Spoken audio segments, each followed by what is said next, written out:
네, 앞서서 내년도 지역 예산을 분석해보는 시간 가졌었는데요. 국정감사를 마친 여야 정치권, 이 예산 심사만큼이나 첨예한 입법 대치가 예상되고 있습니다.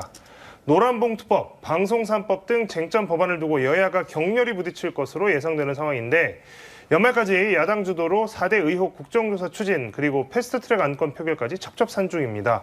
국감 이후 정치권 이슈 사단법인 디지털 시대공감 김세미가 이사장과 함께 살펴보도록 하겠습니다. 이사장님 안녕하십니까? 안녕하세요. 네. 국정감사 끝났습니다. 이제 뭐 많이들 이제 지켜보셨고 요새는 뭐 유튜브나 이런 거 쇼츠도 많이 나오고요. 여러 통로를 통해서 이제 국민분들도 많이 보셨을 텐데요. 이사장님 이제 국정감사 어떻게 보셨습니까? 저는 국정감사를 보는 감회가 좀 새롭긴 했습니다. 제가 17대 때부터 계속 국회에서 국정감사를 준비하던 입장에서 국정감사를 보면서 총평을 매길 때 그 점수로 매긴다면 C학점 정도이지 않을까 이렇게 생각을 했는데요. 왜냐하면 올해는 유난히도 국정감사에 대한 검색량도 굉장히 적었고 관심도가 적었습니다. 그리고 또 한편으로는 그 자료 요청에 대한 굉장히 부실한 자료 요청에 대한 대응이나 증인들의 해외 도피, 그 다음에 그 국감에 나온 이제 증인들이나 국무위원들의 굉장히 불성실한 태도 이런 것들 때문에 굉장히 아마 야당에서는 또 국정감사를 하기 힘들었을 것 같습니다. 그럼에도 불구하고 이제 대통령실 의전 비서관의 자녀 학폭 문제나 그리고 양평 고속도로 문제점들 그리고 감사원의 정치감사 그리고 국정원의 선관위의 불법 프로그램 설치 의혹 등 여러 가지를 그래도 지적을 하고 어느 정도는 성과를 냈는데 그래도 아직은 미흡한 부분이 많기 때문에 예산이나 그리고 이제 국정조사 이런 부분들이 더욱더 진행이 돼야 된다고 생각합니다. 네, 일단 뭐 국정감사를 또 워낙 여러 차례 이제 경험을 해보셨으니까 좀 다른 관점에서 이번에 보셨을 텐데 좀 아쉬운 점 또 그리고 앞으로 또 이어나가야 될 좀 부분들에 대해서 이야기를 좀 해주셨습니다. 자, 국정감사는 끝이 났고 어제 윤 대통령 시정연설 계기로 여야 지도부가 이제 만나는 모습이 연출이 됐습니다. 현 정부 출범 이후에 특히나 윤 대통령과 이재명 대표가 사실상 처음으로 소통한 자리이기도 했거든요. 뭐 간단한 이야기도 나누는 것 같더라고요. 좀 어떻게 보셨습니까? 저는 대통령과 제1야당의 대표가 이렇게까지 소통하는 게 큰 이슈가 돼야 되나? 대통령과 그 제1야당이 당연히 소통을 하고 굉장히 많은 정치적인 협치와 이런 것들을 이끌어내야 되는데 만난다, 만나지 않는다가 굉장히 이슈가 됐고 심지어는 어떤 기자들을 보면 대통령께서 호명을 여당 대표가 아니라 야당 대표를 먼저 불렀다라는 게 이슈가 될 만큼 굉장히 우리가 비상식적인 지금 이 정치 현실이 있지 않느냐 이런 생각을 하고 있습니다. 네. 근데 어제 이제 또 시정 연설에서 이제 이재명 대표를 처음으로 공식적으로 이제 대면에서 담화를 나눈 것도 이슈가 됐지만 또 하나 이슈가 된 것은 이제 뭐 야당 의원들 한 명 한 명 다 악수하고 좀 이런 모습. 이전에 대통령에게서 기대하기 힘들었던 모습들이 좀 보였습니다. 그래서 강서구청장 보궐선거 참패 또 지지율 급락 이런 것 때문에 대통령이 이제 좀 마음을 먹고 태도를 바꾸기로 한 거 아니야? 좀 이런 반응들도 나오거든요. 어떻게 이제 앞으로 좀 이게 변해갈 수 있을까요? 어떻게 예상하십니까? 어제 이제 대통령의 연설을 보면서 그래도 야당 탓은 안 하는구나. 이거 하나 정도는 조금 그리고 이제 국민과 소통하고 이렇게 하겠다라고 말씀은 하셨는데 그럼에도 불구하고 우리 이태원 참사 일주기 때도 유족분들을 만나지 않았고 그리고 어저께 그 예산을 쭉 설명하는 거 봐도 정책 기조나 이런 것들이 별로 변화가 없습니다. 지금처럼 국민과 국회를 무시하고 그냥 계속 거부권 남발하고 이런 것들이 계속 이어져 가지 않을까. 왜냐하면 예산이나 이런 걸 봐도 그냥 감세 기조로 계속 가는 것 같고 그래서 아마 안타깝게도 그냥 지금 말씀으로는 이제 민생을 이야기하고 소통을 이야기하지만 큰 변화는 있지 않을 거라는 생각을 하고 있습니다. 다소 좀 비관적인 전망을 해주셨는데요. 네. 뭐 좀 전에 저희가 이제 이야기를 나눴습니다만 이제 뭐 국회 시간은 이제 끝이 났고 이제 예산의 시간이 왔다고 합니다. 건전재정, 긴축재정 강조하는 정부 여당은 예산안 기한 내 처리 강조하고 있지만 이게 실제로 될 수 있을까? 왜냐하면 벌써부터 이제 뭐 긴축재정에 반대하는 야당의 태도가 명확하고요. 그런 상황인데 자 여러 가지 뭐 R&D 예산 삭감이라든지 지역화폐 사라진 거나 이런 거 야당 불만 많은 것 같습니다. 이런 부분과 관련해서 합의가 이루어질 수 있을지 좀 궁금한데 어떻게 전망하십니까? 사실 이제 보통 우리가 예산안이 오면 어느 정도는 우리가 증세와 감세를 하고 협치를 이루어내면서 이제 가능하면 이제 법정 기한을 지키기 위해서 노력을 하는데 이번 예산안을 보면 굉장히 그런 협치를 이끌어내기에 너무나 어렵지 않을까라는 생각을 하고 있습니다.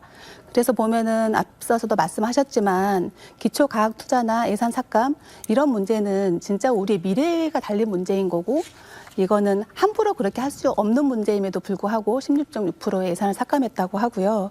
그다음에 지역 경제 우리 활성화나 이런 것들이 굉장히 중요합니다. 코로나 이후에 우리 자영업자들이나 이런 분들이 굉장히 힘들어하는데 그런 부분에 대한 예산들도 많이 삭감이 되고 그다음에 강주에서도 이제 이슈가 되고 있긴 하지만 지역 화폐 이런 예산들이 다 삭감이 되고 있기 때문에 힘든 자영업자들은 더 힘들 거라고 합니다. 안 그래도 코로나 이후에 버텨왔던 많은 이제 기업이나 자영업자들 이런 부분들에 대한 굉장히 예산들이 부족하고요.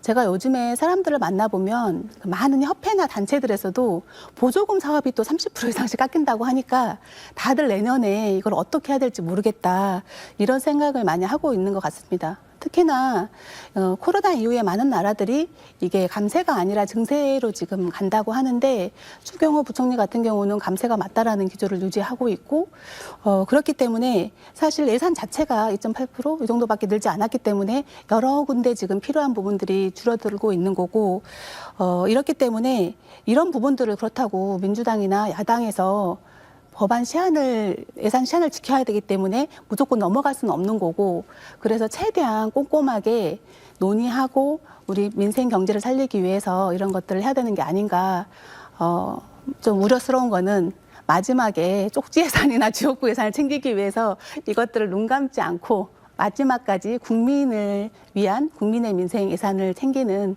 그런 예산 심의가 됐으면 좋겠습니다. 저희가 이제 대화 서두에 첩첩산중이라는 표현을 썼는데요. 이게 지금 예산 문제도 뭐 방금 지적해 주신 것처럼 해결해야 될 문제들이 넘어야 될 산이 굉장히 많지만 예산과 별개로 또 입법 대치도 굉장히 지금 격렬해질 것으로 예상이 되고 있습니다. 민주당은 11월 본회의에서 노란봉투법, 또 방송 3법 강행 처리하겠다 이렇게 이미 예고를 했는데요. 최근엔 또 헌법재판소가 이 법안들에 관련해서 논의 절차에 문제 없다 이렇게 또 판단까지 하면서 사실상 이제 이거 뭐 쭉 그냥 밀어붙이겠다. 뭐 이런 상황까지 왔습니다. 국민의힘은 근데 이제 뭐 필리버스터, 그다음에 대통령한테 거부권 행사해라 이런 요청 또 하겠다라고 하는 건데요. 이거 뭐 서로한테 이게 서로 마이너스가 되는 게임이 아닐까라는 생각도 드는데 어떻게 예상하십니까?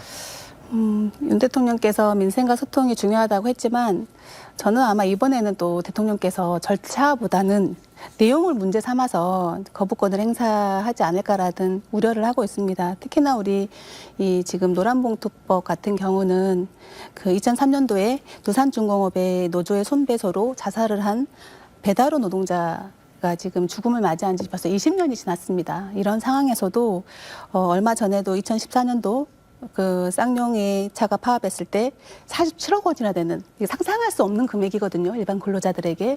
근데 그런 손배상을 했었고 거기에 노란 봉투에 뭐 47,000원을 시작으로 해서 많은 돈이 모아지면서 이 노란봉투법이 지금 나오게 됐는데 벌써 지금 한 노동자가 돌아가신 지 20년이 됐고 또 2014년 이후에도 벌써 지금 10년이라는 시간이 흘러가는데 이제는 어느 정도 이거를 매듭을 짓고 정리를 해야 되는 시기가 아닌가 싶습니다. 네. 자, 뭐 예산 문제, 그다음에 입법 대치 또 있습니다. 바로 이제 국정조사 문제인데요. 자, 민주당은 4대 의혹에 대한 국정조사를 추진한다고 지금 계속 이야기하고 있습니다. 여당은 역시나 부정적입니다. 당초 이제 1특검, 그러니까 최상병, 해병대 최상병 사망 사건은 특검 처리하고 나머지 4개 이제 국조를 추진하자 이렇게 됐다가 이제 뭐 서울 양평 고속도로 노선 변경 의혹, 또 공영방송 이사 해임, 잼버리 파행, 오송 지하철 점제 이렇게 4가지 사안에 대한 국조를 추진하기로 했다가 이제 특검은 빠졌고 결국에는 이제 이거를 민주당에서는 계속 가자 이렇게 이야기하는데 여당은 또 반대하고 있고 국정조사 문제는 어떻게 될까요?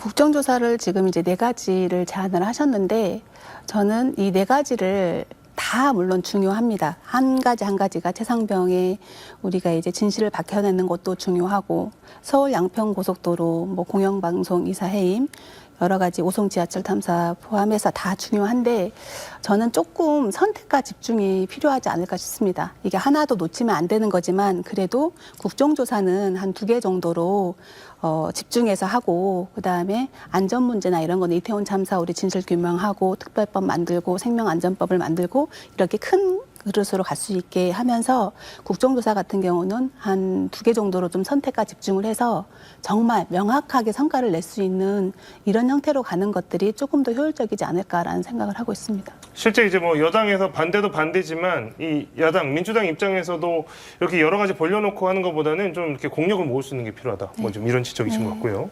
자, 12월에는 이제 패스트 트랙이라고 하죠. 이 신석 처리 안건으로 이미 지정돼 있는 게 50억 클럽, 이른바 50억 클럽 사건, 또 김건희 여사 주가 조작 의혹 특검법 표결이 패스트 트랙으로 지정이 돼 있습니다. 여당은 역시나 반대를 할 것으로 생각이 되고요. 이거 뭐 하지만 이제 야권이 이 부분에 대해서 공조를 한다 그러면 의석수가 많기 때문에 통과할 가능성이 있습니다. 하지만 윤 대통령이 영부인과 관련된 건인데 거부권 행사하지 않겠냐 이런 전망이 벌써부터 아주 지배적이거든요. 어떻게 보세요? 사실 뭐 대통령께서 거부권을 굉장히 자주 하시죠. 법안도 이렇게 뭐 간호법이나 양곡법도 거부권 하시고 또 이제 장관들 관련된 부분들도 거부권을 많이 이제 계속 하시는데 이번에도 저도 이제 아쉽게도 거부권을 행사하지 않을까. 아마 협치가 무너질 거고 고스란히 이런 경우들은 이제 국민들한테 고통이 갈 거라고 생각을 하는데 사실 이런 문제든 우리가 좀 대통령께서 원칙과 상식을 지키고 이런 부분들을 공정과 상식을 이야기했던 대통령이지 않습니까? 근데 스스로가 그 공정과 상식을 지키지 않는 이런 이제 형태로 계속 운영을 하고 계시는데 예측은 거부권을 행사하시겠다고 예측이 되지만 바람은 이번만은 거부권을 이제 행사하지 않고 당당하게 아무 문제 없으면 그냥 조금 받고 깨끗하게 정리하면 더 이상 논란도 없어질 거고 그렇게 하면 좋지 않을까 이런 생각을 하고 있는데 이거는 아마 많은 국민들의 바람이지 않을까 싶습니다. 근데 이사장님은 일단은 거부권 아마 행사할 거다. 이제 대통령이 그렇게 행사할 거다라고 이제 예측은 하셨지만 사실 근데 이제 이런 것들이 총선 가까워지면서 표에는 불리한 거 아닌가요? 근데 그런 계산을 해도 결국엔 특검 거부하는 게 그럼에도 불구하고 더 이득이다라고 생각을 할 수 있는 걸까요, 대통령실은? 저는 근데 이제 윤석열 정권을 보면서 강서구에 우리가 그 김토요 구청장 이제 그 공천을 주는 걸 보면서 그런 부분들을 고민을 많이 할 거라는 생각을 했습니다. 국민들에 대한 굉장히 이렇게 해도 그냥 괜찮을 거야. 아무리 국민들이 듣고 다 이해했어도 아니라고 하면 아닌 거야. 이렇게 하는 것처럼 특히나 이제 김건희 여사님 관련된 부분들은 그냥 아무리 표에 도움이 안 되더라도 다른 뭘 하더라도 거부권을 행사하지 않을까 안타깝게도 이런 생각을 하고 있습니다. 네. 마지막으로 이 이야기를 이제 안 하고 넘어갈 수가 좀 없을 것 같습니다. 네. 지금 어제 그저께 이번 주 갑자기 여당이 지금 김포시를 서울특별시에 편입하겠다 이걸 갑자기 당론으로 정하고 이거 이제 의원 입법하겠다 빨리 추진하겠다 그러면 속도를 갑자기 엄청 내면서 굉장히 큰 이슈가 되어가고 있습니다. 지역의 입장에서도 이게 그냥 다른 지역의 이야기인 게 아니라 이게 지역 분권에 배치되기 때문에 또 신경을 쓸 수밖에 없는 상황인데요. 이거 일단 민주당은 지금 약간 뭐가 유불리를 좀 따지는 것 같아서 명확한 입장은 안 나온 것 같은데 이거 지금 뭐 총선용으로 던진 어떤 카드라고 볼 수 있을까요?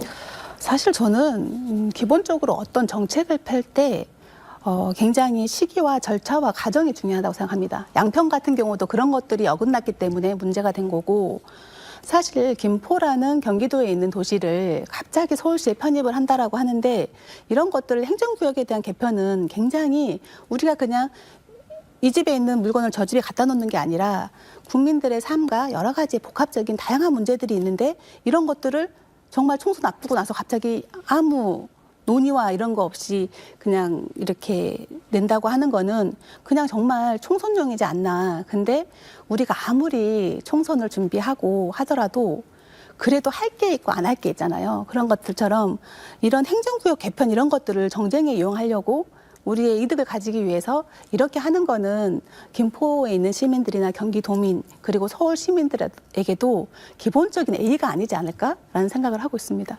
그런데 이제 한 가지 그러면 이제 민주당의 입장에서는 사실 이제 김포 지역구도 원래 야당세가 좀 지금 강한 곳이고 총선 의식하지 않을 수 있을까요? 저는 총선을 의식하더라도 아무리 정치를 하더라도 우리가 그 정당이 있지만 국가가 있지 않습니까? 그래서 국가가 우선이어야 되고 국민이 우선이어야 되는 거기 때문에 그 단순하게 행정구역 개편을 이 총선에 도움이 되고 안 되고에 따라서 여기에 찬성했다가 총선에 끝났으니까 갑자기 다시 이거는 아니라고 생각합니다. 우리가 모든 일에는 원칙이 있어야 되고 상식이 있어야 되고 그리고 우리가 민주당과 국민의힘 정당이 있기 전에 국가가 먼저이지 않습니까? 그래서 국가에 도움이 되고 국민에게 도움이 되는 방향으로 가야지 행정구역을 김포만 하면 안 되고 그러면 대한민국 지도를 다 펴놓고 그러면 강주 우리 전남 전북 이거를 명확하게 펴놓고 판단하고 많은 시민들의 의견을 듣고 이렇게 해서 판단해서 결정을 해야지 단순하게 그냥 총선에 김포 우리가 야당세가 강하니까 표 받기 위해서 서울에 편입시켜줄게. 이런 것들은 굉장히 옳지 않은 판단이지 않나라는 저는 개인적으로 생각을 하고 있습니다. 네.